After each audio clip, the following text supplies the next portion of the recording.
Picture this, a bustling marketplace in ancient Samarkand, where the air is thick with the scent of exotic spices and the hum of bartering voices. Caravans from distant lands unload silks from China, gems from India, and glassware from Rome. But beneath the surface of these ordinary trades, something far more intriguing is happening. Some of these merchants aren't just here to sell their wares, they're here to gather secrets. For centuries, the Silk Road wasn't just a highway for goods, it was a hidden web of espionage, where traders doubled as spies, and every deal could be a cover for something far more dangerous. It's easy to think of these merchants as simple businessmen, moving goods from one corner of the world to another. But what if I told you that some of them were actually key players in the shadow games of empires? They had access to rulers, knew the layout of cities, and moved freely across borders, making them perfect intelligence gatherers. Kings and warlords didn't just rely on soldiers and diplomats for information. They relied on the unassuming merchant who could blend in, ask the right questions, and slip away unnoticed. The next time you hear about the Silk Road, remember, those caravans carried more than just silk and spices. They carried the fate of nations. So how did this hidden system work? How did merchants become the unsung spies of history? Over the next few minutes, we'll peel back the layers of this fascinating world, revealing how trade routes doubled as intelligence networks, how coded messages were hidden in plain sight, and how empires rose and fell based on the secrets these traders uncovered. This isn't just a story about commerce. It's about how the most ordinary people sometimes held the most extraordinary power. Stick around, because by the end of this journey, you'll never look at ancient markets the same way again. Consider the humble merchant caravan, a seemingly ordinary group of travelers hauling goods across deserts and mountains. But what if beneath those bundles of silk and sacks of spices lay something far more valuable than material wealth? Knowledge. These traders were walking libraries of military secrets, political gossip, and cultural intelligence. While kings and generals relied on formal envoys for diplomacy, it was often the merchants who delivered the most crucial updates because no one suspected them. They weren't just selling goods, they were collecting information with every transaction. Take Zhang, a Chinese envoy sent west in the 2nd century BC.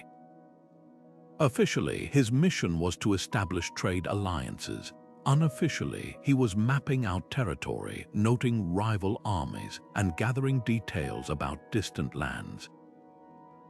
His reports back to the Han Dynasty didn't just describe exotic goods, they revealed weaknesses in enemy defenses and potential allies hidden along the trade routes.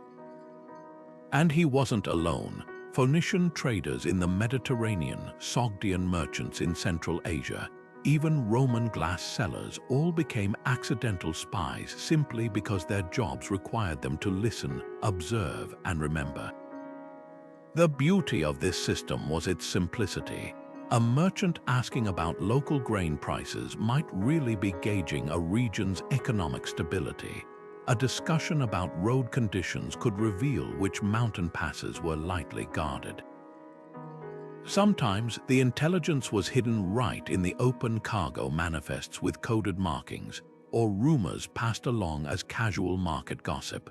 The very things that made trade possible, trust, communication, and mobility, also made these merchants the perfect intelligence network.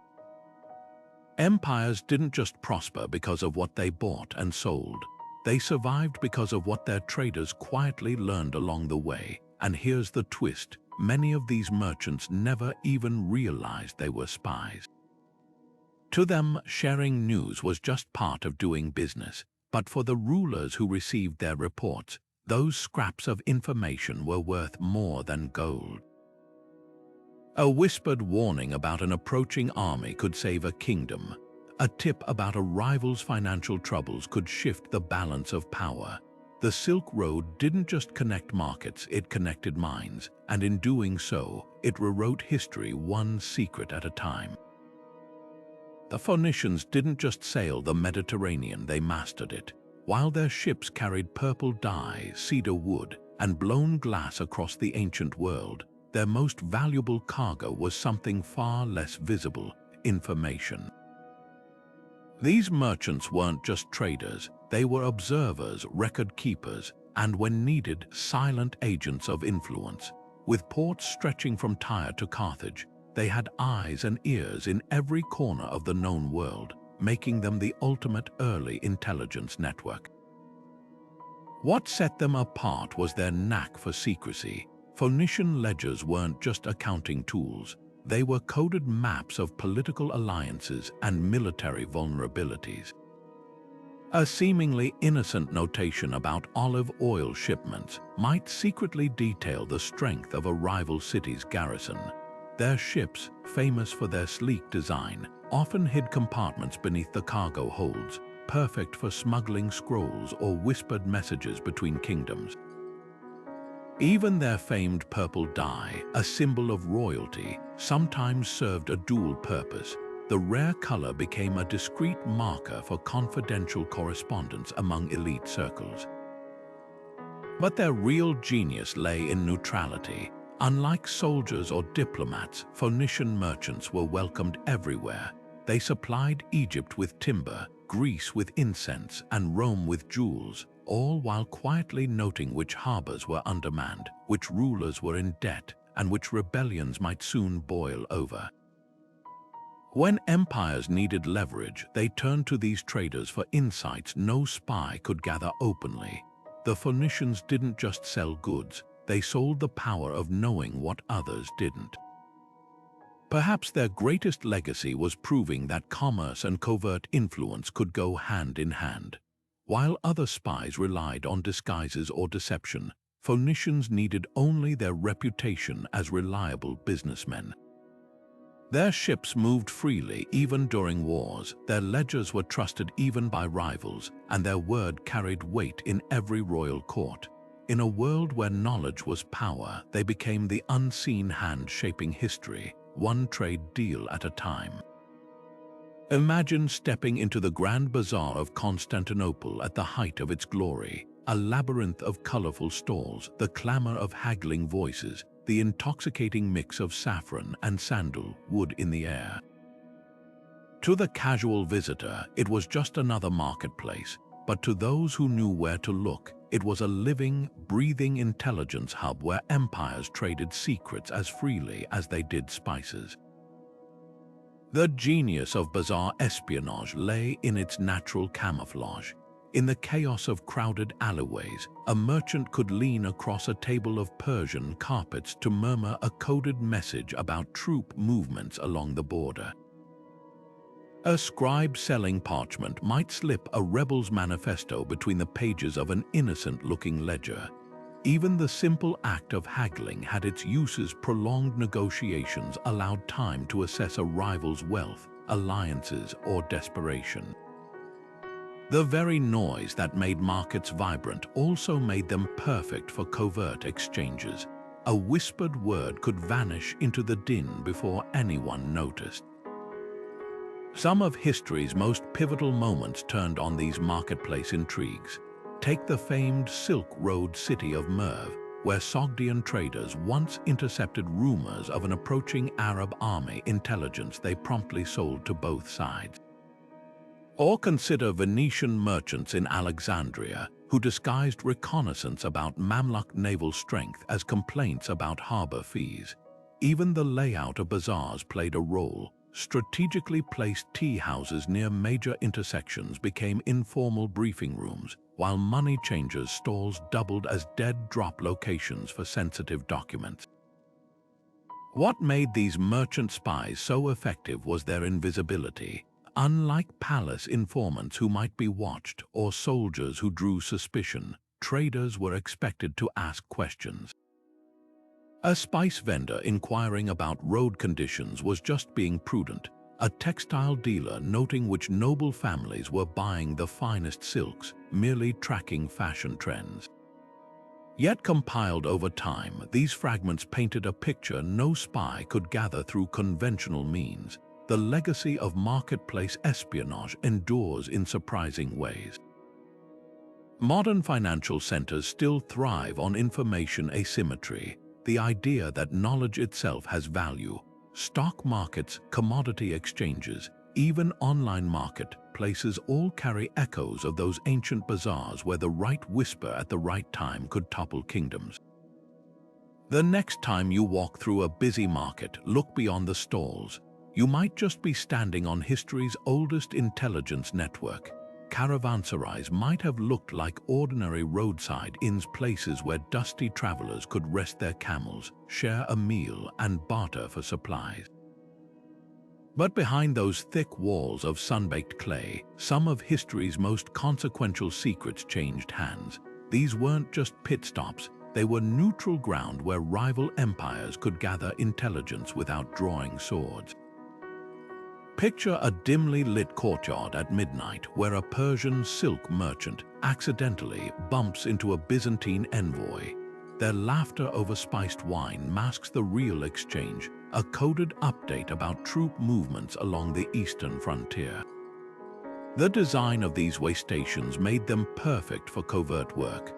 With high walls and a single guarded entrance, caravanserais controlled who came and went while offering just enough chaos to hide clandestine meetings. Travelers from a dozen regions mingled in shared sleeping quarters, their languages blending into a hum that drowned out whispered conversations. Some, like the Robat Sharaf in Persia, even had concealed alcoves behind tapestries where merchants could pass scrolls or sketch maps unnoticed. The rule of hospitality meant no guest could be turned away, giving spies the perfect cover. Everyone was just another weary trader, but the real brilliance of caravanserai espionage lay in its subtlety. A merchant complaining about bandits on the northern route might really be warning of an impending invasion, a scribe offering to write letters for illiterate travelers. Often doubling as a recruiter for intelligence networks, even the innkeepers played their part, those who remembered which guests requested private rooms or lingered near certain caravans became unofficial archivists of secrets. One legendary example comes from the Silk Road's Tash Rabat caravanserai in Kyrgyzstan. Mongol scouts posing as wool traders used its labyrinthine corridors to identify which local tribes might ally with them or resist. Meanwhile, Nestorian Christian merchants hid messages in hollowed-out prayer beads, leaving them in designated niches for pickup. The caravanserai's very isolation days from any major city made it ideal for sensitive exchanges. What's fascinating is how these hubs mirrored modern intelligence tradecraft. Dead drops, that's what happened when a merchant forgot a saddlebag in a stable. Brush passes as simple as two traders exchanging identical-looking spice sacks. The caravanserai system proved that espionage thrives where trust and routine intersect. After all, who would suspect the olive oil seller who's been stopping at the same inn for 20 years? Yet that familiarity gave him access to generations of secrets passed like heirlooms along the trade routes. By dawn, the caravans would disperse, carrying goods in their saddlebags and far more valuable cargo in their memories. The caravanserai stood empty again until the next wave of travelers arrived, their laughter and barter masking the quiet machinery of empires. Marco Polo's name echoes through history as the ultimate merchant adventurer, the Venetian who traversed the Silk Road and brought back tales of Kublai Khan's dazzling court. But look closer at his famous writings, and you'll notice something peculiar: the staggering level of detail about Mongol fortifications, troop deployments, and even the secret routes used by imperial messengers. For a man supposedly focused on trade, Polo spent an unusual amount of time noting military vulnerabilities. Was he really just a wide-eyed traveler, or was there another layer to his journey? Take his descriptions of the Yuan dynasty's postal system, a network of horse relays stretching thousands of miles. Polo didn't just admire its efficiency, he documented the exact spacing between stations, the types of riders employed, even the weaknesses where messages could be intercepted. These weren't the observations of a casual observer. They were the notes of someone studying infrastructure with a purpose. When he described the Mongol practice of tattooing messages on shaved couriers' heads, was he marveling at ingenuity or explaining a security flaw to potential adversaries? Venice, Polo's home city, was no stranger to espionage. Its merchant republic thrived on information, with a network of informants stretching from Constantinople to Alexandria. Given Polo's family connections to the Venetian elite, it's plausible his travels served dual purposes. Imagine the value of his first-hand accounts of Mongol politics, which princes were favored by Kublai Khan, which regions chafed under imperial rule, even the layout of the Khan's summer palaces. For a maritime power like Venice, always jockeying for advantage against rivals like Genoa, such intelligence would have been priceless. Yet the most compelling evidence might lie in Polo's own later life. After returning to Venice, he didn't retire to a life of luxury as his wealth should have allowed. Instead, he became embroiled in naval conflicts, even commanding a galley during Venice's war with Genoa. When captured and imprisoned, he dictated his travels to a fellow inmate, creating what some scholars argue was less a memoir and more a debriefing document. The timing is suspicious, just as Venice needed every scrap of intelligence about the East to maintain its trading dominance. What makes Polo's case so fascinating is how perfectly he fits the merchant spy archetype. His access was unparalleled. He claimed to have served as an official in Kublai Khan's administration, giving him reason to ask questions others couldn't. His movements across Asia provided cover for reconnaissance. Even his famous stories, like the supposed marvels of Hangzhou, could have been elaborate misdirection, drawing attention away from the strategic details he embedded throughout his accounts. Whether he knew it or not, Marco Polo didn't just traverse the Silk Road, he weaponized it, proving once again that the most effective spies often wore the disguise of commerce. The scent of cinnamon and clove drifting through an ancient port might seem innocent enough, just the aroma of luxury goods changing hands. But in the shadows of those spice-laden ships, empires were playing a dangerous game. Take the case of the Malabar coast in India, where pepper was worth its weight in gold. Merchants there didn't just haggle over prices, they traded in political favors, smuggling coded messages inside hollowed-out peppercorns or using shipments as cover to move rebel leaders between kingdoms. A single chest of cardamom could hide a dozen secrets, and the men who controlled these routes held more influence than most generals. When the Portuguese arrived in the Indian Ocean in the late 15th century, they didn't just want spices, they wanted intelligence. Vasco da Gama's pilots weren't only mapping coastlines, they were identifying which local rulers could be bribed, which ports were lightly defended, and which rival traders might be coerced into becoming informants. Their infamous Cartaz system, requiring all ships to carry Portuguese-issued passes, wasn't just about taxing trade, it was a way to monitor every merchant's movements, turning commerce into a surveillance network. The Dutch took this even further during their East India Company era. Their spice warehouses in Batavia doubled as intelligence hubs, where scribes meticulously recorded not just inventory, but also gossip from across the archipelago. A sudden spike in nutmeg purchases from a particular island might hint at unrest there, while a drop in cinnamon sales could signal a rival's political troubles. Some merchants even planted false rumors about crop failures to manipulate prices and destabilize competing colonies. What made spices the perfect cover for espionage was their universal value. Unlike silk or jewels, which might raise suspicion in certain circles, spices were welcome everywhere, from royal kitchens to monastic apothecaries. A trader carrying saffron could gain access to palaces under the guise of delivering goods, then linger just long enough to overhear court intrigues. The Venetian merchant Romano Marano did exactly this in 12th century Alexandria, using his spice shipments as an excuse to gather Crusader intelligence for Byzantium. Perhaps the most audacious example came from the Moluccas, the so-called Spice Islands. There, rival European powers used native spice growers as proxy spies, paying them in silver to report on each other's fortifications. The Ternate Sultanate even trained its own network of merchant agents, disguising military scouts as clove sellers who could wander Dutch or Spanish camps unchallenged. This shadow war had lasting consequences. When the Dutch seized control of the Banda Islands in the early 17th century, their brutality wasn't just about monopolizing nutmeg, it was about severing local knowledge networks that might challenge their dominance.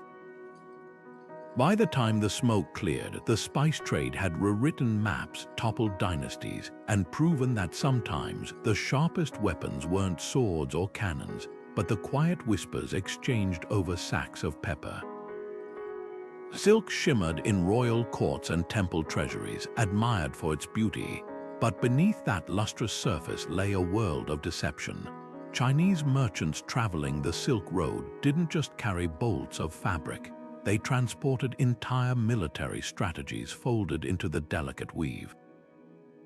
One particularly ingenious method involved writing messages with a special ink made from rice starch, invisible until brushed with iodine vapor. To the untrained eye, it was just another length of silk. To a spy, it was a battlefield map or a list of traitors' names. The Byzantines took this craft even further. Their silk workshops, heavily guarded state secrets, produced fabrics woven with cryptic patterns, seemingly decorative motifs that actually marked safe houses along trade routes or signaled shifts in political alliances. A border guard might wave through a merchant carrying a robe embroidered with cranes, unaware the bird's wing positions indicated the strength of an approaching army.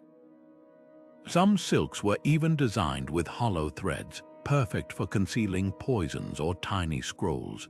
The assassination of a Sogdian warlord in the 6th century was later blamed on a gift of tainted silk, its fibers laced with a slow-acting toxin.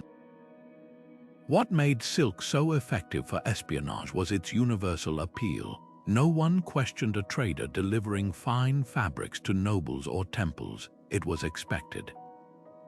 But while rulers admired the craftsmanship, few noticed how often these silks changed hands before reaching their destination.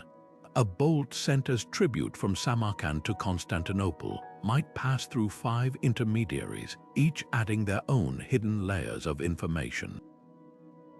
The Silk Road earned its name not just from the goods traded, but from the secrets woven into its very fabric. Perhaps the most daring use of silk as a spy tool came from the Tang dynasty. Agents would soak entire banners in invisible ink, allowing them to display seemingly blank fabrics in public markets while passing intelligence right under watchful eyes. When heated or treated with chemicals, the fabric revealed troop movements, siege plans, or even diagrams of enemy fortifications. This technique became so refined that during the An Lushan Rebellion, rebel forces reportedly captured a Tang spy, not by intercepting a message, but by noticing his unusually heavy silk sash. Inside its lining lay a meticulously annotated map of every weak point in their defenses. The legacy of silk espionage lingers in surprising ways. Modern steganography, the science of hiding information within everyday objects, traces its roots to these ancient techniques. And the next time you see an antique textile in a museum, look closer. Those intricate patterns might be more than art. They could be the silent whispers of empires long gone, proving that sometimes history's most dangerous secrets came wrapped in beauty. A merchant's ledger from ancient Babylon might look like a simple list of goods: barley, wool, copper, but tilt the clay tablet just right, and faint scratches between the cuneiform symbols reveal an entirely different story. These weren't accounting errors, they were deliberate ciphers, a silent language known only to trusted traders. Across the ancient world, merchants perfected the art of hiding messages in plain sight, turning everyday transactions into covert operations. Take the Phoenician practice of knotting the ledger. A rope tied with 7 knots and dipped in dye wasn't just a receipt, it was a contract with terms hidden in the spacing between knots.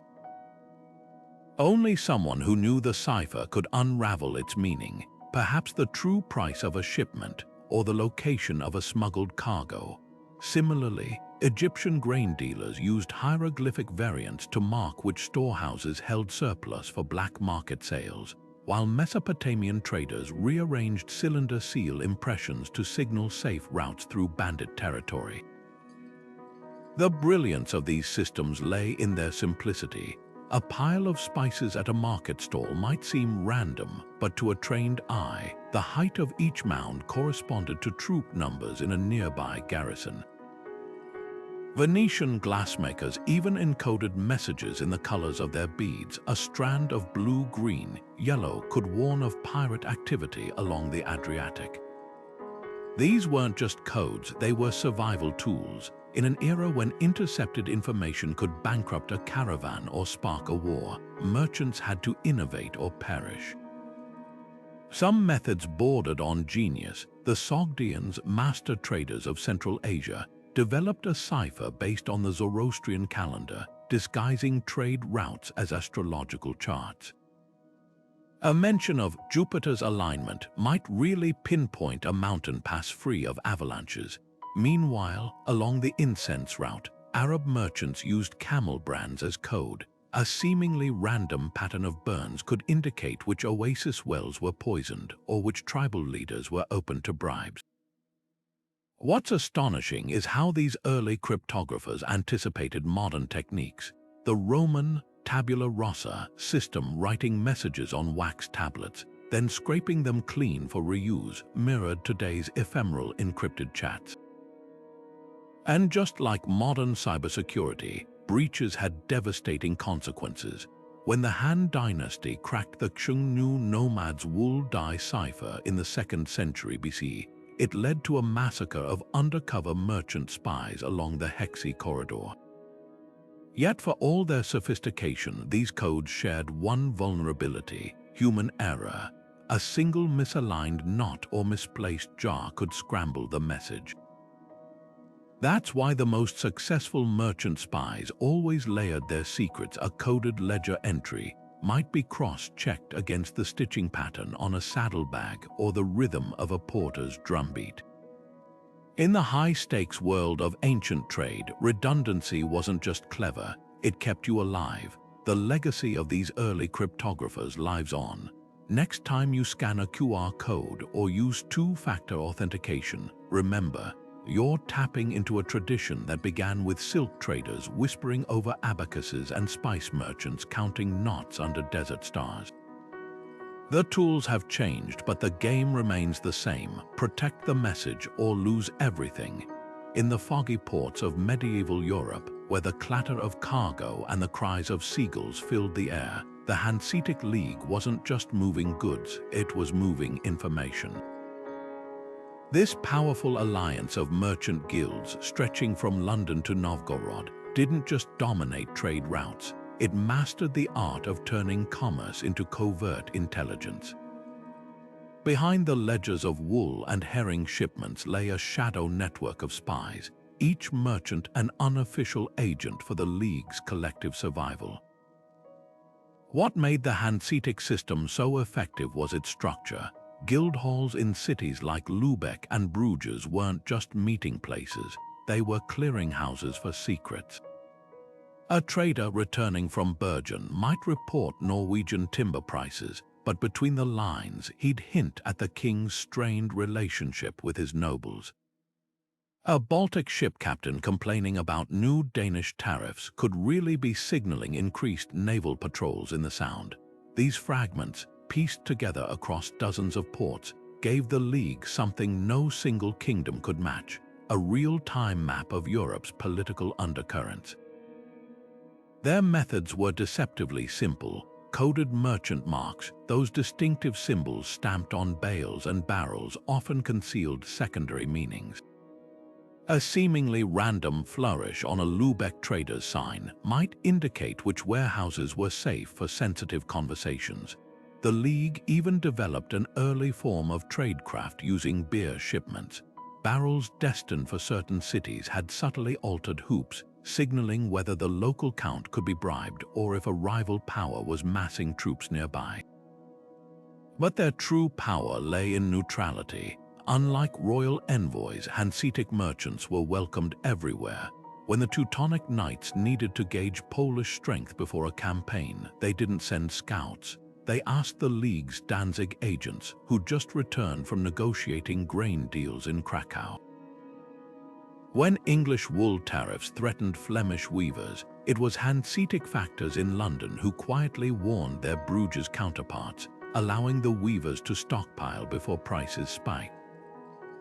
One dramatic example unfolded in 1427, when League spies in Copenhagen caught wind of a Danish plot to seize their ships. Within weeks, every Hanseatic port from Riga to Amsterdam knew, not through couriers but via coded cargo manifests. By the time Danish ships set sail, the League's vessels had vanished, their warehouses emptied, and their debts called in. The resulting economic stranglehold forced Denmark to surrender in what became known as the Stockholm bloodbath, proving that in the right hands, ledgers could be deadlier than swords. The League's decline came not from military defeat, but from something far more telling: the rise of centralized spy networks.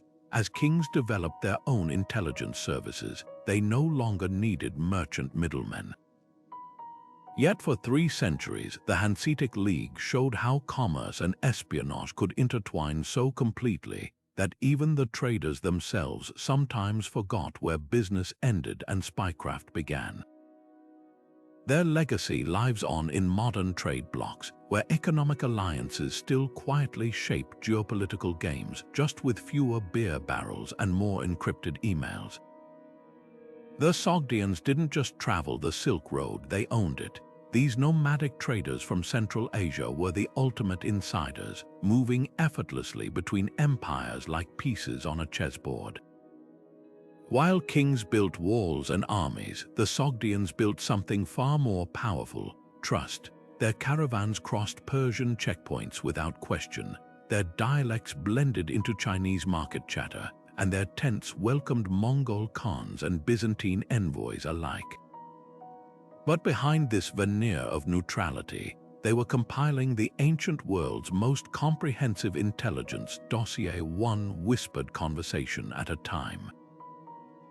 What set them apart was their unparalleled access. A Sogdian merchant could breakfast with Turkic horse lords, lunch in a Tang dynasty tea house, and dine under the stars with Arab scholars, all in the same week. This wasn't just networking, it was geopolitical reconnaissance on a scale no spy could replicate. They noticed which Persian governors took bribes, which Tang officials were falling out of favor, even which mountain passes the Tibetans left unguarded during harvest season. And they didn't hoard this knowledge. Like modern-day consultants, they sold it to the highest bidder, often to multiple bidders at once. Take the legendary Sogdian merchant Angia, whose tomb near Xi'an reveals his double life. Official inscriptions praise his business acumen, but the murals tell another story. One scene shows him whispering to a Turkic chieftain while holding a scroll, likely not a trade contract, but a military dispatch. Another depicts him presenting gifts to a Tang general, with Sogdian script hidden in the embroidery that scholars believe listed troop strength along the frontier. And Jia wasn't an exception, he was the standard. Their techniques were breathtakingly modern. Sogdians pioneered early forms of dead-drop communication, leaving marked stones at caravanserais that only their networks could decipher. They used camel bells with distinct tones to signal danger or safe passage. Even their accounting systems doubled as codebooks. A column of numbers might represent grain prices to outsiders, but to initiates, it revealed the going rate for bribing a border garrison. The most striking part, many empires didn't just tolerate these merchant spies, they relied on them. When the Tang dynasty needed to monitor the restless Western Turks, they didn't send soldiers, they subsidized Sogdian trade missions. The Abbasid Caliphate used Sogdian intermediaries to track Byzantine naval movements. Even Genghis Khan, who distrusted settled peoples, granted Sogdians unprecedented access, knowing their caravans provided better intelligence than any scout party. But their greatest legacy was proving that influence doesn't always come from force. While armies clashed and forts burned, the Sogdians kept trading and observing. They understood that the right word in the right ear could divert an invasion or spark a rebellion. In an age of swords and sieges, these nomads wielded a subtler weapon, the quiet certainty that whoever controlled the flow of information controlled the world. Imagine a Phoenician merchant galley cutting through the Mediterranean waves, its hold packed with cedar logs and Tyrian purple dye. To customs inspectors, it's just another cargo ship. But beneath those planks lies a hidden compartment. It's oilcloth wrapping not spices, but clay tablets detailing every fortified harbor between Crete and Carthage. This wasn't an exception, it was standard practice. Ancient merchant ships did far more than transport goods. They were the surveillance drones of their era, silently mapping the world for kings and generals. What made these vessels so invaluable was their invisibility.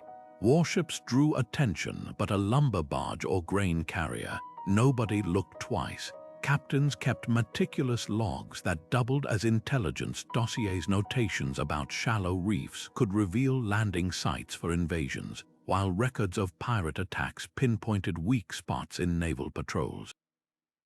The Greeks even had a term for it, nous agnostos, the unknown ship, referring to merchants who gathered intelligence under the guise of routine trade. Venice elevated this system to an art form. Their merchant captains were required by law to submit relazioni, detailed reports on every port they visited. A seemingly mundane note about Genoese dockworkers repairing quays might reveal that rival ships were away on campaign, leaving the city vulnerable. Some Venetian galleys had false-bottomed chests in the captain's quarters, perfect for smuggling stolen harbor charts or encrypted letters between allied states. The Carthaginians took secrecy further. Their round-hulled trading vessels, called goloi, often featured hollow masts where scrolls could be hidden, while special compartments beneath the ballast stones held sensitive cargo. During the Punic Wars, one such ship was captured by the Romans only for them to discover too late that its grain shipment was actually a trove of maps marking every Roman naval base in Sicily. But perhaps the most ingenious maritime spies were the Indonesians. Their massive Zhang ships, which dominated Asian trade routes, used a system of colored flags to communicate across distances. To outsiders, it was just sailors coordinating maneuvers. In reality, certain flag combinations relayed warnings about Portuguese warships or tips about which sultans were stockpiling weapons.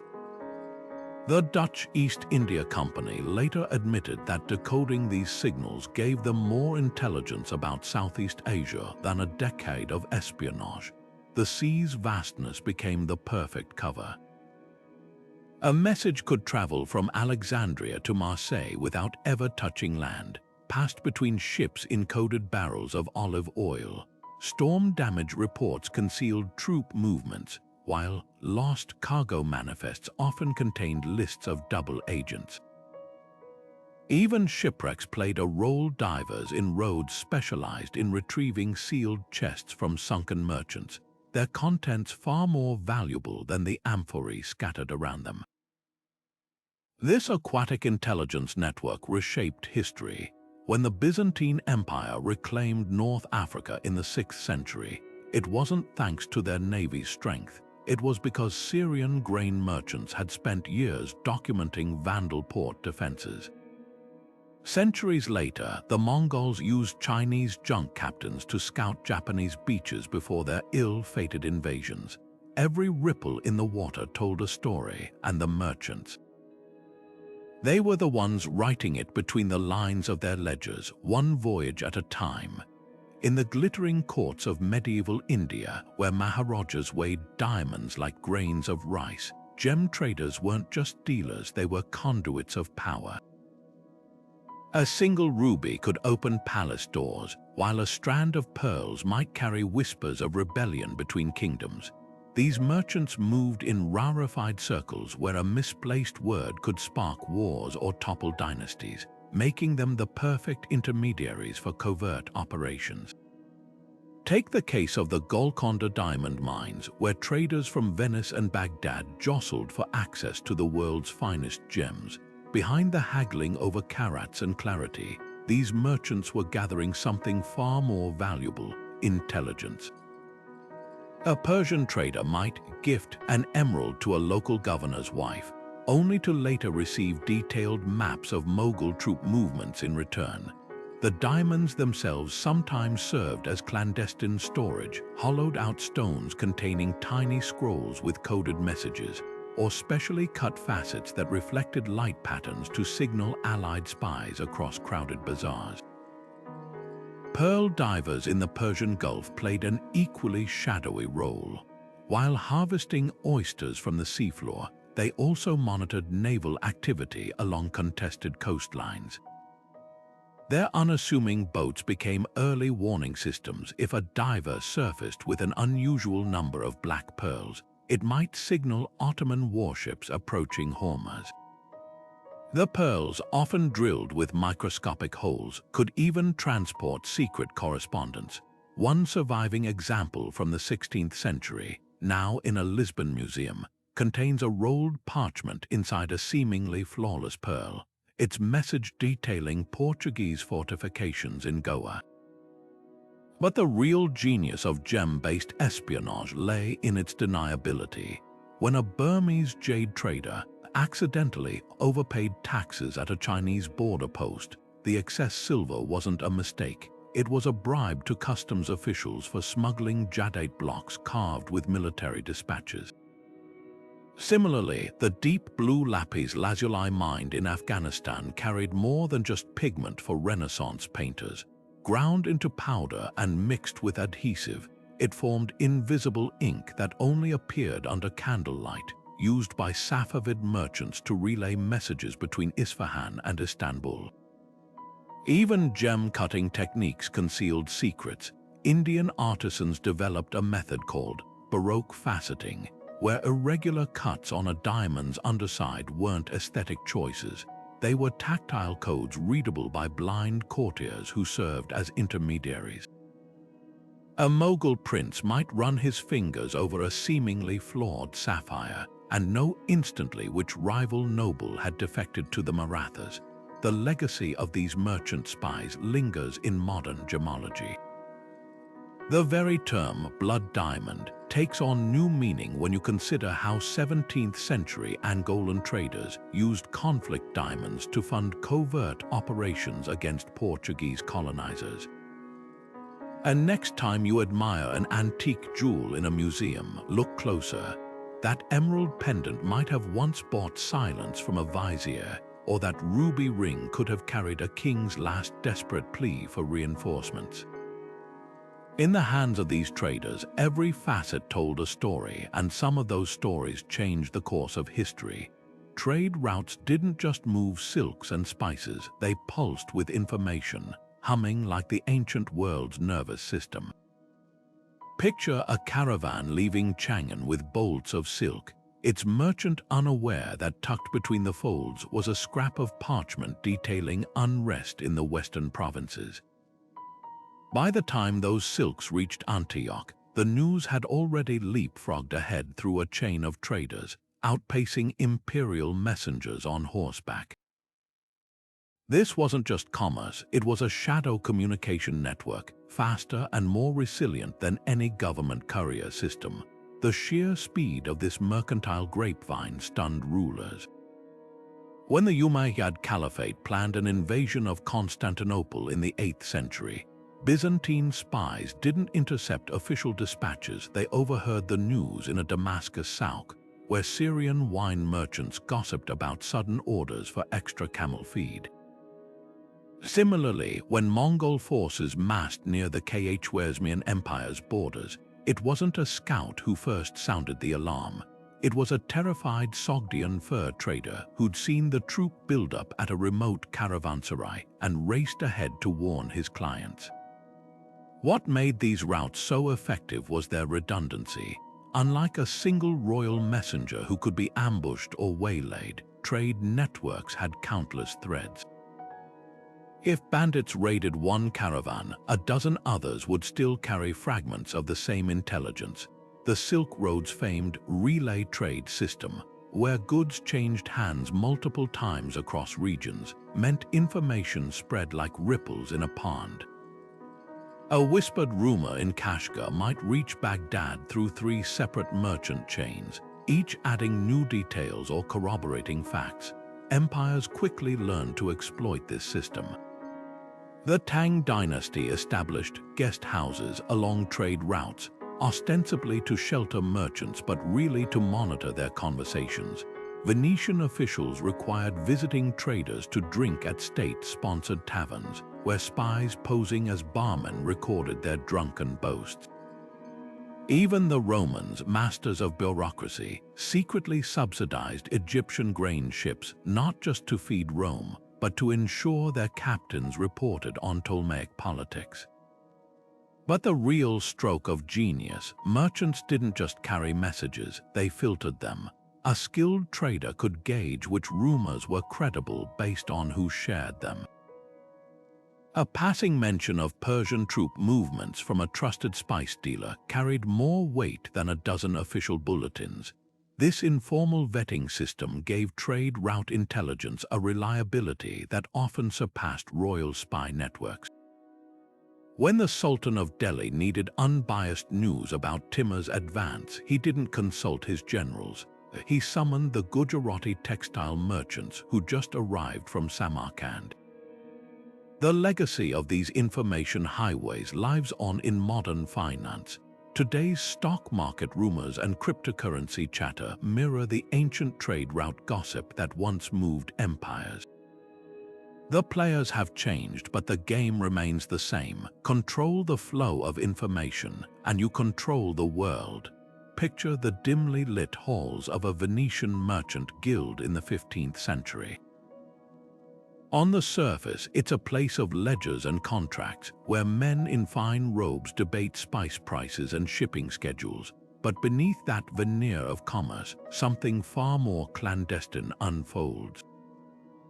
These guilds weren't just business alliances, they were the closest thing the medieval world had to professional spy agencies, operating with a sophistication that would make modern intelligence chiefs nod in admiration.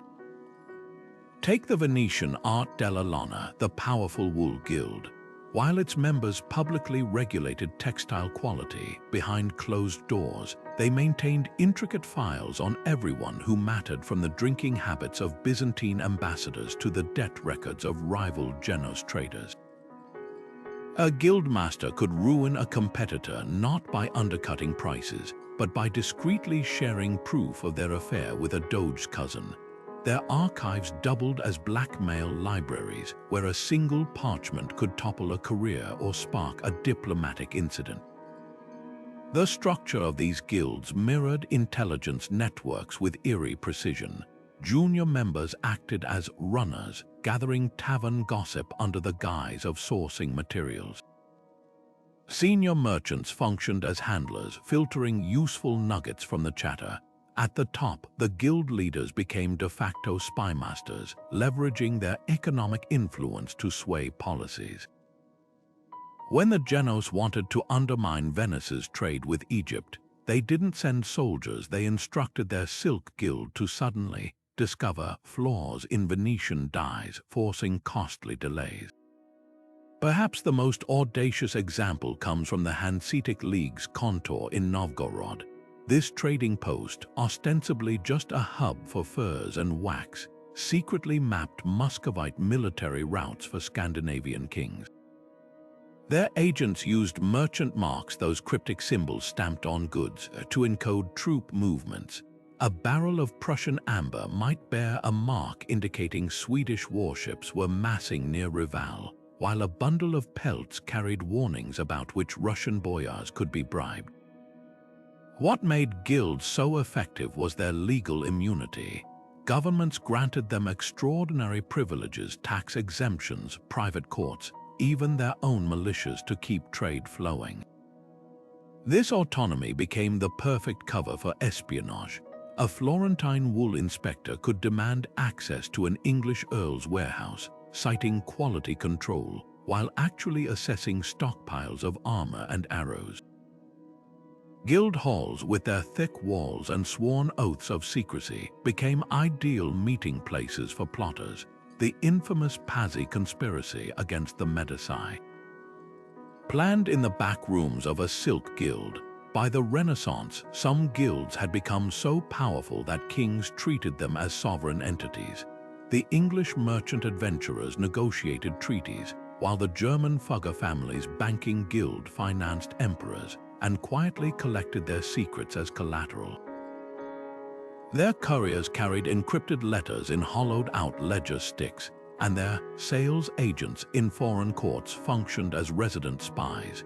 When Charles V needed to gauge French intentions before the Battle of Pavia, he didn't consult his generals, he summoned his Fugger factor, who just received coded wine orders from Paris indicating treasury shortages.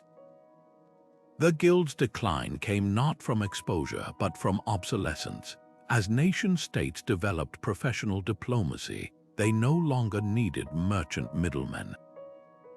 Yet for centuries, these organizations proved that commerce and espionage could intertwine so completely that even the participants sometimes forgot where profit ended and statecraft began. Their legacy lingers in modern corporate intelligence, where boardrooms still trade in secrets, just with fewer wax seals and more non-disclosure agreements. In the crowded courts of ancient empires, where ambassadors from rival kingdoms stood mere feet apart, the most powerful person in the room often wasn't the ruler. It was the unassuming figure whispering translations. Interpreters did far more than convert words between languages. They shaped history by choosing which truths to emphasize, which threats to soften, and which silences to let linger. A single mistranslated phrase could spark a war, while a carefully crafted paraphrase might buy years of peace. These linguistic masters moved between worlds, trusted by all and truly loyal to none. Consider the case of the Byzantine court interpreter John the Grammarian. Officially, his job was to facilitate talks with Arab emissaries. Unofficially, he became Emperor Theophilos's secret weapon, deliberately mistranslating Arabic boasts of military strength to make them sound like vulnerabilities. When the Arabs claimed their new siege engines could break any wall, John whispered to the emperor that they'd said, "any weak wall," a subtle twist that led the Byzantines to reinforce their strongest fortifications instead. The ruse worked so well that when the Arab army arrived, they found themselves battering impossibly thick stone for months. But interpreters didn't just manipulate words, they trafficked in context. A Persian merchant fluent in Sogdian and Chinese might notice how a Tang official's tone shifted when discussing border taxes, hinting at impending troop movements. Venetian interpreters in Constantinople became experts at detecting hesitation in Ottoman diplomats' voices, signaling when a bargaining position was flexible. Some even developed systems of nonverbal cues. A scratch behind the ear during negotiations might warn their employer that the other side was lying, while adjusting a sash could mean push harder, they're desperate. The most dangerous interpreters were those who played both sides. Take the infamous case of Leo of Tripoli, a Greek-speaking Arab who worked as a naval interpreter in the 10th century. To the Byzantines, he was a loyal translator. To the Abbasids, he was a spy who timed his mistakes to coincide with Muslim ambushes. His greatest coup came when he accidentally reversed the terms of a prisoner exchange, ensuring key Arab commanders remained free while Byzantine allies stayed captive. By the time either side realized the deception, Leo had vanished reportedly with payment from both. What made these linguistic spies so effective was their invisibility. Unlike assassins or soldiers, interpreters were expected to stand close to power. They overheard strategy sessions, read unguarded correspondence, and witnessed rulers in unscripted moments. The Mongols understood this all too well. Their royal translators underwent ritual blinding to prevent them from memorizing secret maps. Yet even this brutal precaution failed when one ingenious interpreter, Hassan the Blind, developed a system of knotted strings to record troop numbers during Emperor Akbar's campaigns, smuggling the data to rival kingdoms through his brother, a rug merchant. The legacy of these shadow linguists lives on in modern diplomacy. Today's intelligence agencies still recruit among bilingual businesspeople and tour guides, knowing that fluency opens doors no lockpick can crack. Next time you see a translator at a summit or press conference, look closer. That neutral expression might just be the perfect mask for the oldest game in espionage, the art of hearing what isn't said and saying what wasn't heard. A pilgrim's robe could hide more than just worn sandals and blistered feet. It could conceal an entire spy network. Across the medieval world, sacred journeys like the Hajj to Mecca or Christian pilgrimages to Jerusalem didn't just move the devout. They carried merchants who exploited the spiritual cover to gather intelligence. These traveler spies blended seamlessly into crowds of worshippers, their prayer beads counting not just devotions but the number of guards at a city gate, their whispered blessings masking questions about grain stores or troop movements.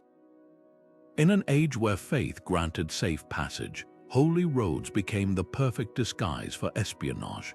Consider the annual Hajj caravans departing from Cairo or Damascus. While most pilgrims focused on rituals, certain merchants of devotion paid unusual attention to details like the condition of wells along the route or tensions between tribal escorts. A Venetian trader named Pietro Dolfin documented this in 1482, noting how Mamluks allowed Italian merchants to join pilgrim convoys, provided they shared any observations about Ottoman activity. These spies didn't need to sneak. They simply knelt beside campfires, listening as exhausted pilgrims divulged rumors about their homelands. One account describes a Damascus-based merchant who mapped the entire Najd region under the guise of distributing free water to pilgrims, his charity a cover for surveying terrain that would later help Ottoman conquest. Christian pilgrimages proved equally fertile ground. The Via Francigena, snaking from Canterbury to Rome, wasn't just a path for penitence, it was an intelligence pipeline. English wool merchants traveling as pilgrims to atone for usury, a common practice, would linger in Florentine banking halls, noting which Italian city-states were raising funds for mercenaries. Even the humble scallop shell, the symbol of Santiago pilgrims, played a role. Hollowed-out versions carried encrypted messages between anti-Moorish factions in Iberia, their pearlescent interiors scratched with coded troop positions. The brilliance of these pilgrim spies lay in their dual allegiance. A Genoese trader might finance his Hajj by selling Venetian glass in Alexandria, all while discreetly informing both cities about the other's naval preparations. Jerusalem's Armenian quarter became a particular hotspot, where Christian merchants trading in sacred relics also documented Ayyubid fortifications for Crusader kings. Their ledgers listed not just sales of saintly bones but the thickness of Damascus walls and the going rate for bribing Kurdish gatekeepers. Perhaps the most striking example comes from Mongol-controlled Persia. There, Nestorian Christian merchants received special travel permits as pilgrims to Mesopotamia, permits they used to scout Abbasid defenses for Hulagu Khan's armies. Their reports, hidden inside hollowed-out crosses, detailed everything from Baghdad's food stores to which mosque imams might incite rebellion. When the city fell in 1258, survivors bitterly noted how the invaders seemed to know every weak point in their defenses, right down to which sewage tunnels were unguarded. This fusion of faith and espionage left a lasting legacy. Modern intelligence agencies still recruit among religious aid workers and pilgrims, recognizing what medieval rulers knew: devotion opens doors that diplomacy cannot. The next time you see a crowd of worshippers at a holy site, remember, some may be counting soldiers instead of prayers, proving that the oldest disguises are often the most effective. Gold and secrets have always traveled together, but few realized how deeply intertwined they were until the rise of banking dynasties. In Renaissance Florence, where ledgers were worth more than swords, the Medici family didn't just amass wealth, they weaponized it. Every loan they issued came with invisible strings attached, every transaction a potential source of leverage. Their branches stretched from Bruges to Jerusalem, and in each city, their bankers doubled as intelligence officers, quietly noting which nobles were drowning in debt, which kingdoms were mortgaging their crowns, and which wars were being waged on borrowed coin. Take the Medici's handling of the Sforza family in Milan. On paper, it was a straightforward business arrangement. Florence financed the Sforza's military campaigns in exchange for favorable trade terms. But the real value lay in the details. Medici agents embedded in the Milanese court tracked every ducat spent, revealing not just troop numbers but which mercenary captains could be bribed and which city gates were left unguarded during payroll shortages. When the time came to renegotiate terms, the Medici didn't just have financial leverage, they had enough political secrets to topple the regime if needed. Banking houses perfected the art of passive intelligence gathering. A ledger entry marking a loan to the King of Naples wasn't just a financial record, it was a blinking signal of that kingdom's desperation. Overdue payments from a French duke hinted at unrest among his vassals. Even something as mundane as a sudden spike in Venetian gold transfers could telegraph an impending naval campaign. The Fugger family of Augsburg took this further, compiling risk assessments that doubled as geopolitical briefs. Their infamous Fugger newsletters read like modern intelligence digests, detailing everything from Ottoman grain shortages to which Habsburg archdukes were secretly funding Protestant rebels. The most brilliant part, bankers didn't need to steal secrets, they came to them. Kings and popes willingly disclosed sensitive plans when begging for loans. A Medici agent once quipped that the Vatican's treasury doors swung wider for bankers than for cardinals, giving them front-row seats to papal succession schemes and excommunication threats. In Constantinople, Jewish lenders like Don Joseph Nassi became so enmeshed in Ottoman politics that Sultan Selim Roman II used their courier networks to send encrypted messages during the Cyprus invasion, messages that conveniently avoided Venetian spies monitoring official channels. This financial espionage reached its peak with the rise of bills of exchange. These early banking instruments, which allowed money to move across borders without physical transport, became perfect vehicles for coded communication. A routine transfer from Seville to Antwerp might carry hidden instructions in the spacing of the numerals or the choice of endorser. The Spanish Inquisition actually arrested several Genoese bankers not for heresy, but for using interest rate fluctuations to signal the arrival of smuggled Protestant texts into Castile. By the 16th century, banking had rewritten the rules of spycraft. Where mercenaries might defect and diplomats could be expelled, bankers were untouchable, too vital to banish, too connected to silence. Their account books became the unofficial archives of European power struggles, their vaults the safest deposit boxes for state secrets. The next time you swipe a credit card, remember, you're tapping into a system born not just from commerce, but from centuries of financial subterfuge that shaped empires. While history books often focus on kings and generals, some of the most effective intelligence operatives walked the ancient world in silk slippers and veils. Women merchants moved through spaces no male spy could penetrate: the private chambers of noble households, the secluded markets of royal harems, the whispered conversations at childbirth celebrations. Their perceived role as mere traders or attendants became the perfect cover for espionage, allowing them to observe and influence events right under the noses of power. Take the case of Polagen, a Sogdian merchant woman who crisscrossed the Silk Road in the 8th century. Official records list her as a purveyor of fine textiles to Tang dynasty aristocrats, but court documents hint at something deeper. She had an uncanny ability to predict Turkic raids months in advance, and her gifts of embroidered belts to border generals always coincided with suspiciously well-timed reinforcements. Modern scholars now believe those belts contained coded messages in their stitching patterns, a system only readable when the fabric was held to candlelight at a specific angle. The harems of the Islamic world became particularly fertile ground for these covert operatives. While male merchants waited in outer courtyards, women traders like Fatima al-Samarkandiyya gained entry to the innermost quarters, where sultanas and concubines freely discussed court intrigues.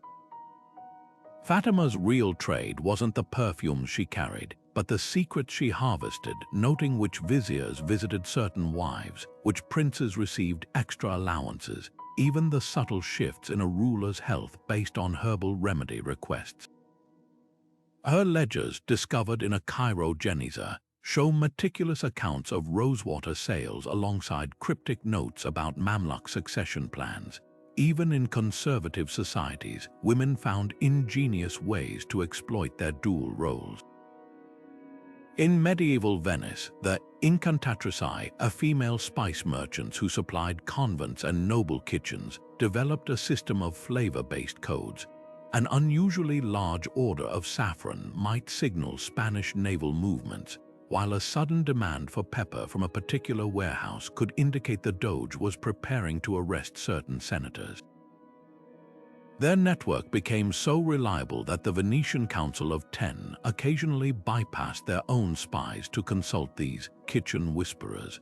What made these women extraordinarily effective wasn't just their access, but their invisibility. When the Byzantine Princess Anna Komnene needed to monitor her brother's coup plans, she didn't rely on soldiers. She befriended Armenian rug merchants who frequented the palace. Their intricate knot patterns, they claimed, were just traditional designs. In reality, the spacing between knots mapped out the Imperial Guard's rotation schedules. By the time Anna's brother realized his plans were compromised, the merchants had already sailed to Crimea with their unsold inventory. The legacy of these covert operatives lingers in surprising ways. Next time you see an ancient tapestry in a museum, look closer. Those floral motifs might be more than decoration. They could be the carefully stitched intelligence reports of a woman who shaped empires while the world mistook her for just another merchant. A banquet table laden with saffron rice and candied dates might seem like a display of wealth, but for the sharp-eyed merchant, it was a living intelligence report. The medieval spice trade didn't just flavor food, it disguised poisons, concealed messages, and even dictated the fates of kings. Take the infamous case of Byzantine Emperor Romanos Roman IV, who nearly died after eating honeyed figs, not from bad fruit, but from a toxin hidden by the very sweetness meant to mask it. The merchant who supplied that honey, later revealed as a Seljuk informant who'd laced entire shipments as part of a coordinated plot. Honey itself became an unlikely tool for espionage. Its thick, preservative qualities made it perfect for sealing sensitive documents. Arab traders in Andalusia would dip parchment in beeswax before drowning it in honey, creating a waterproof capsule that could survive sea voyages. When the honey was washed away, the wax-protected message emerged intact. Venetian merchants took this further, embedding tiny glass vials of coded recipes into honey pots. To customs inspectors, it was just another gourmet export. To the recipient, those recipes detailed everything from the weaknesses of rival ports to the going rate for bribing Ottoman officials. Even the humblest grains played their part.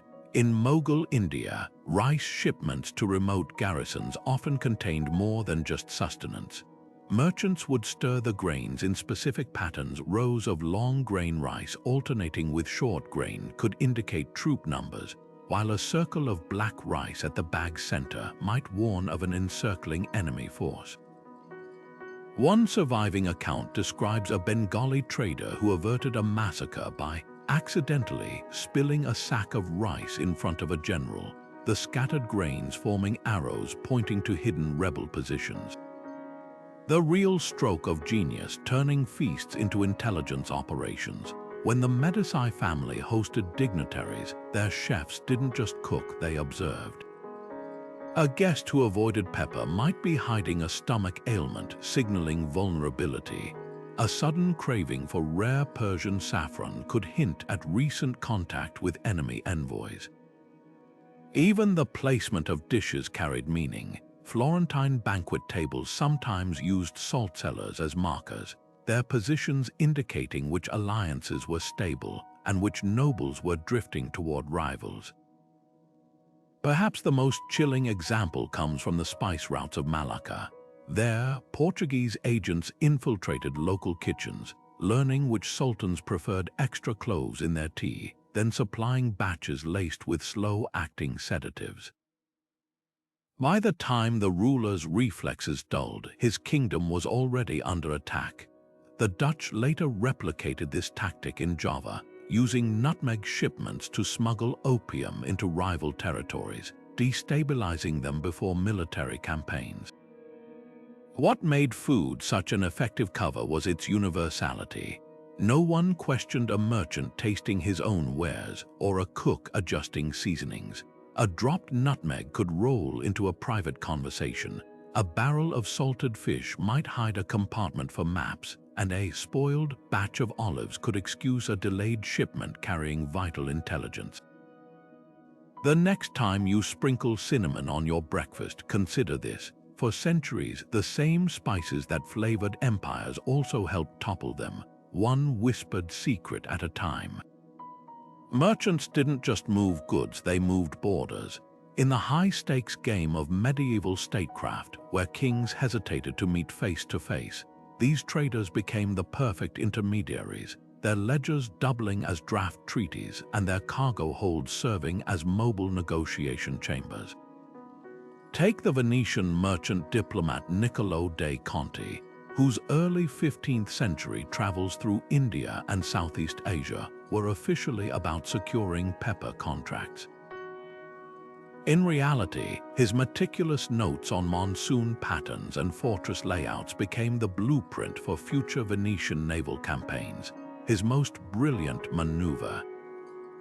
Convincing the Sultan of Bengal to grant trade concessions by accidentally leaving behind a crate of European armor, a not-so-subtle demonstration of Venetian military reach. What made these merchant diplomats so effective was their plausible deniability.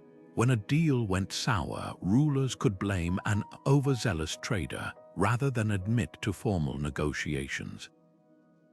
The Mongols mastered this tactic, sending her merchants as advance scouts before invasions. These traders would secure grazing rights for their herds near enemy cities, rights that conveniently included detailed surveys of the surrounding terrain. By the time the Khan's armies arrived, they knew every ford and pasture, thanks to maps hidden in camel saddles. The Hanseatic League took this further, turning entire trade missions into covert diplomatic summits. In 1375, their Lübeck delegates negotiated a truce between Norway and Denmark, not in a royal court, but aboard a herring barge in the Øresund Strait. The fish barrels lining the deck weren't just provisions, they concealed scrolls listing each kingdom's secret demands, while the stench kept eavesdroppers at bay. For 3 centuries, these merchant envoys brokered peace between kingdoms that refused to sit at the same table, proving commerce could succeed where crowns failed. Perhaps no one perfected this dual role like the Armenian merchants of New Julfa. Granted special status by Persia's Safavid rulers, they crisscrossed the Ottoman-Persian frontier with immunity, using their trade in silk and gems to shuttle messages between mortal enemies. Their genius lay in packaging intelligence, as market reports a spike in Turkish emerald prices might signal new alliances, while a shortage of Isfahan's famed rosewater hinted at internal unrest. When war finally erupted in 1623, it was the Julfan merchants who provided the critical tip about Ottoman supply lines, delivered discreetly inside a shipment of hollowed-out pomegranates. The legacy of these merchant statesmen lives on in modern trade attachés and corporate diplomats. Today's business delegations still gather intelligence under the cover of investment talks, and embargo circumvention schemes echo the old caravanserai whisper networks. The next time you see CEOs shaking hands with foreign leaders, remember, they're walking in the footsteps of spice traders who proved that sometimes the most powerful treaties aren't signed in palaces, but scribbled in the margins of a merchant's account book. The competition between merchant houses wasn't just about profit margins. It was a silent war where sabotage and subterfuge were everyday tactics. In the misty highlands of China's Fujian province, where the finest tea leaves were cultivated, rival trading families employed networks of informants to steal closely guarded processing techniques. The secret to that perfect oolong flavor: some merchants didn't discover it, they kidnapped the farmers who knew it.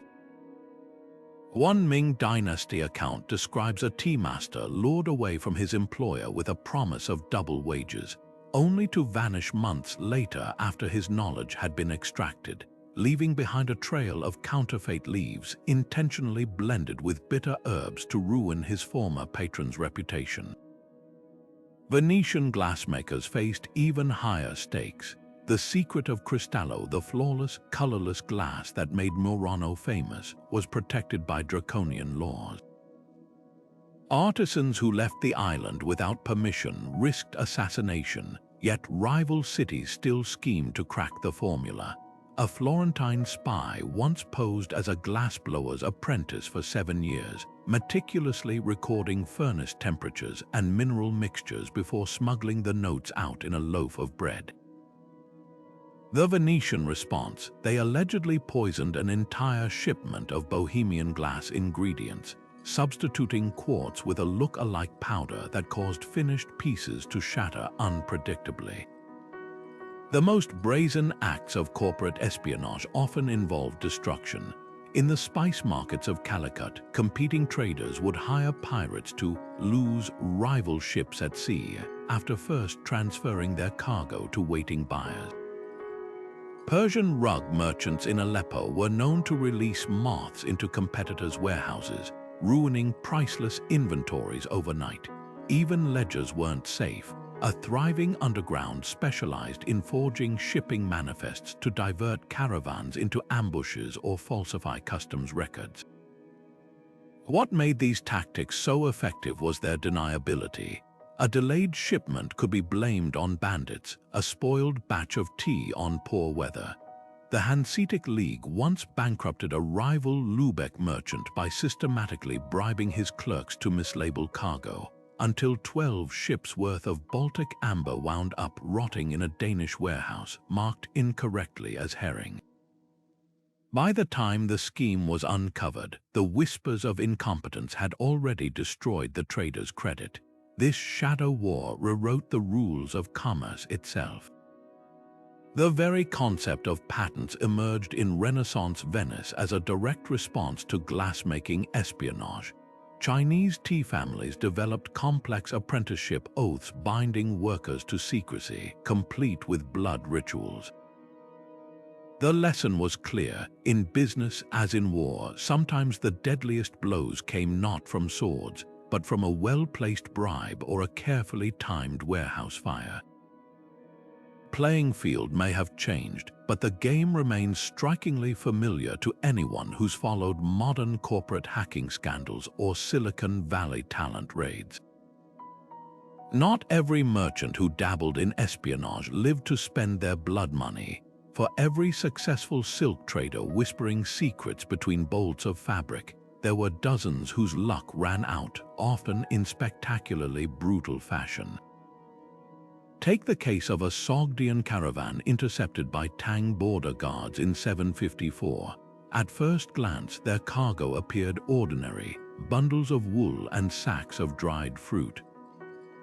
But when officials sliced open a seemingly innocent lambskin waterskin, they found not water, but a meticulously drawn map of every military outpost along the western frontier. The punishment was swift and theatrical. The merchants were sewn into the very wool bales they'd used for smuggling, then left to rot in the desert sun as a warning to others. The Mongols elevated such punishments to an art form. When a group of Aigha traders were caught relaying messages between Khwarezmian rebels in 1221, Genghis Khan didn't just execute them, he transformed their deaths into a lesson in economic warfare.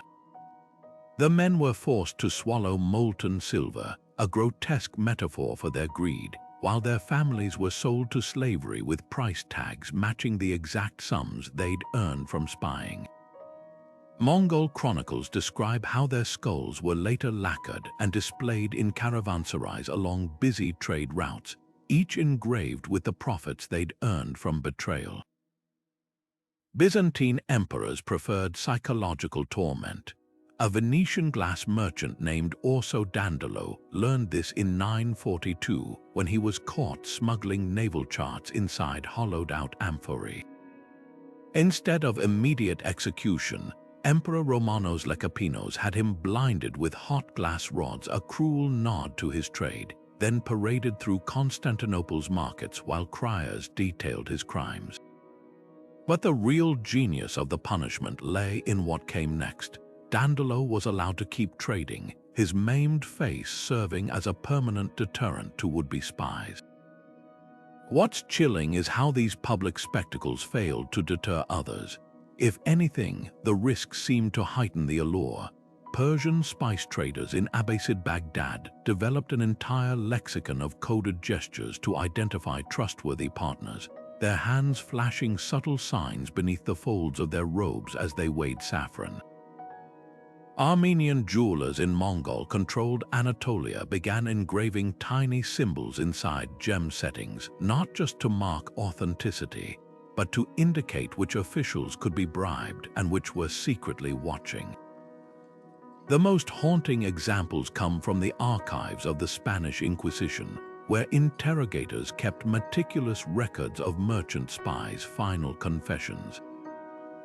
One Portuguese trader, arrested in 1586 for smuggling Protestant texts inside wine barrels, revealed under torture how his network used the annual cork harvest to coordinate drops. Fresh corks signaled safe passage, while moldy ones warned of checkpoints ahead.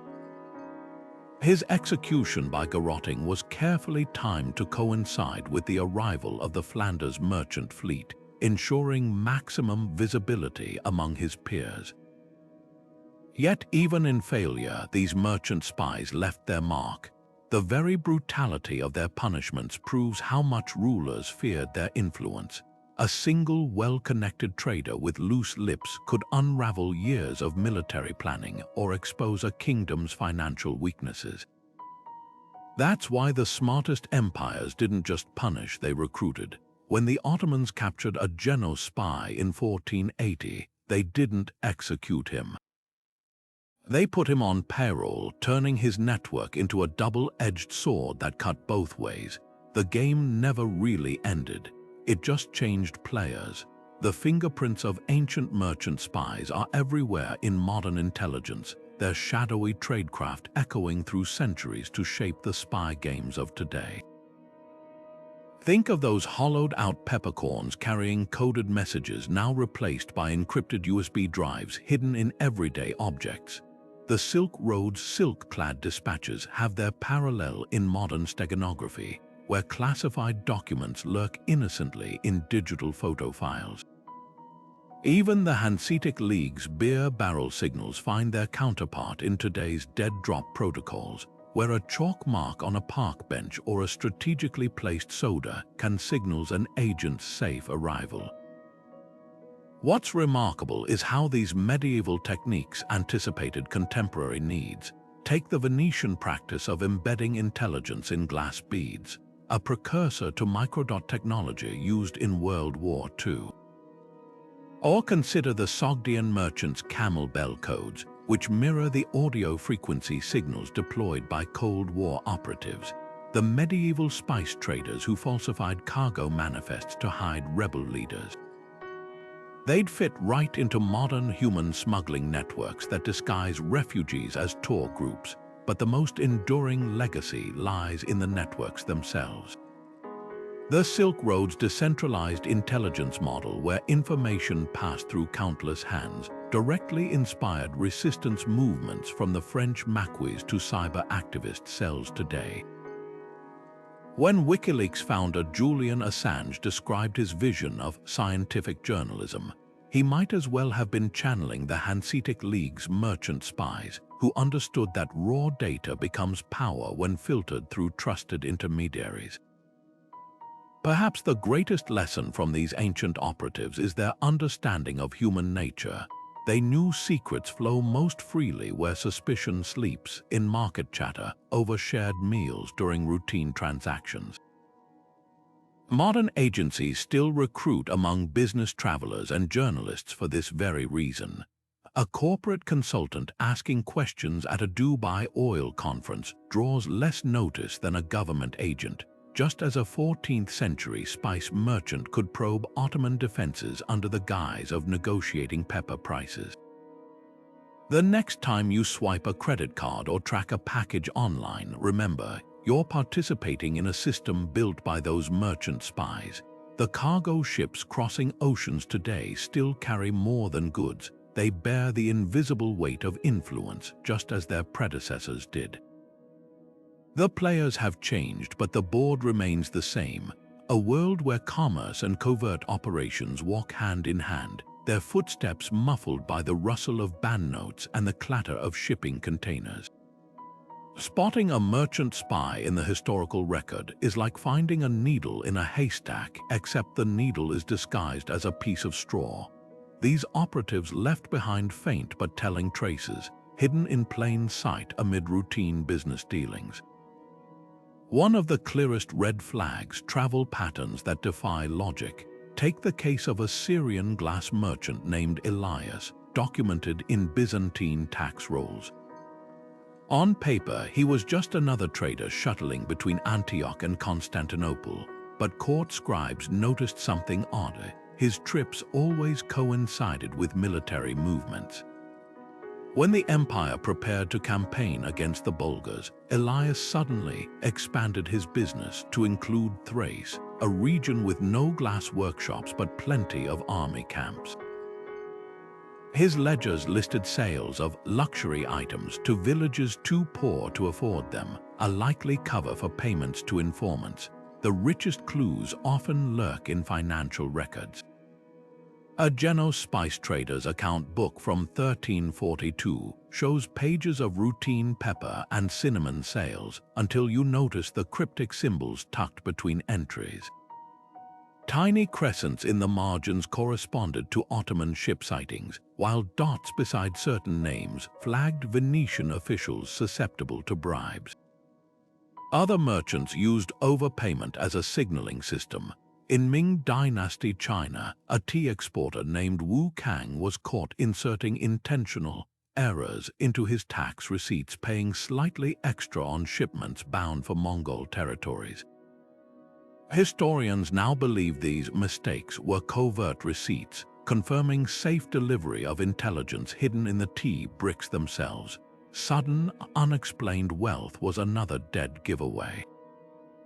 The Abbasid caliphs grew suspicious of a Persian rug merchant who went from peddling simple kilims to gifting solid gold astrolabes to court astronomers. When questioned, he claimed a lucky investment in Indian sapphires, but palace spies discovered he'd been funneling secrets about Baghdad's weak defenses to Byzantine agents. His sapphires were actually payments for diagrams of the city's underground aqueducts' potential invasion routes. Sometimes the tell was less about what merchants did than what they knew. A Hanseatic wool trader named Heinrich von Lübeck raised eyebrows at a Danish banquet when he correctly predicted, down to the week, when Norway's winter grain shipments would arrive. His educated guess matched classified Norse naval schedules too precisely. Interrogation revealed he'd been tracking sheep grazing patterns along coastal pastures. Fewer flocks meant earlier harvests, which meant earlier convoys. This wasn't business acumen, it was military reconnaissance disguised as market analysis. Even personal belongings betrayed these covert operatives. Archaeologists excavating a Sogdian merchant's tomb near Qian found his seemingly ordinary writing box contained compartments for 5 different ink colors, highly unusual for simple accounting. Further study showed each hue reacted differently to heat, revealing layers of hidden messages beneath mundane trade agreements. Other excavations uncovered merchant graves with incongruous items, a pepper trader buried with navigational astrolabes, or a humble salt vendor interred beside coded cipher wheels typically used by royal messengers. The most ingenious clues were the ones meant to be found but misunderstood. Venetian archives preserve the trial records of Marco Polo, a wine exporter, whose shipments to Mamluk Egypt always included a few extra barrels labeled vinegar. Customs inspectors sampled them, found actual vinegar, and waved them through. Only later did authorities realize the barrels had false bottoms. The vinegar was just a decoy, masking compartments filled with stolen harbor charts.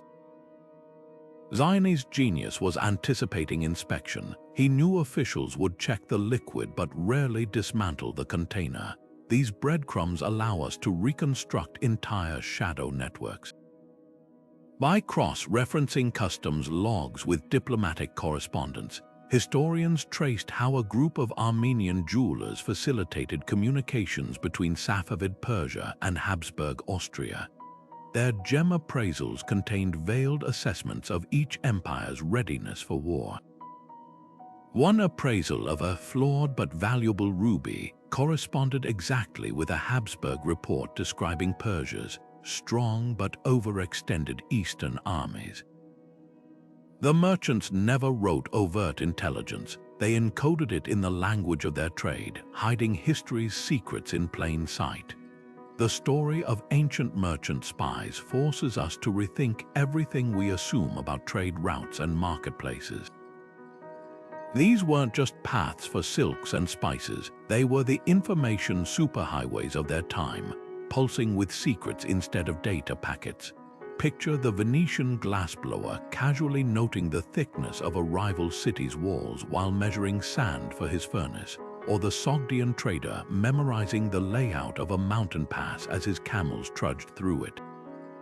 What makes their legacy so extraordinary isn't just their daring, but how they redefined power itself. While kings relied on brute force, these merchants mastered something far more subtle: the art of being overlooked.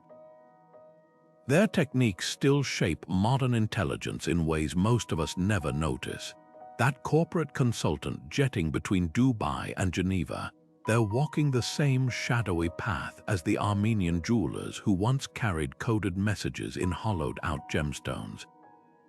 Today's supply chain analysts tracking semiconductor shipments for signs of geopolitical tension. They're the spiritual heirs of those medieval spice traders who monitored nutmeg harvests to predict wars. Even cryptocurrencies' encrypted ledgers echo the Phoenician merchants who kept two sets of books, one for taxes, the other for troop movements. What's truly humbling is realizing how little has changed. Empires still rise and fall on information, just wrapped in new disguises. The Silk Road's hollowed-out scroll cases have become malware-laden USB drives. The Caravansaries' whispered gossip now flows through encrypted chat rooms, but the core truth remains: knowledge is the ultimate currency, and those who control its flow shape the world. These merchant spies left us a final, brilliant lesson: the best secrets hide where no one thinks to look. Not in locked vaults or guarded fortresses, but in the mundane rhythm of everyday trade. So the next time you pass a bustling marketplace or track a package on your phone, pause for a moment. You're witnessing the latest chapter in an ancient story where commerce and espionage dance their endless waltz. If this glimpse into history's hidden corners intrigued you, join the conversation below. What other forgotten networks might be shaping our world right now? Don't forget to like and subscribe for more deep dives into the shadows where history's real games were played. After all, the most fascinating truths are rarely in the headlines. They're tucked between the lines of ledgers, waiting to be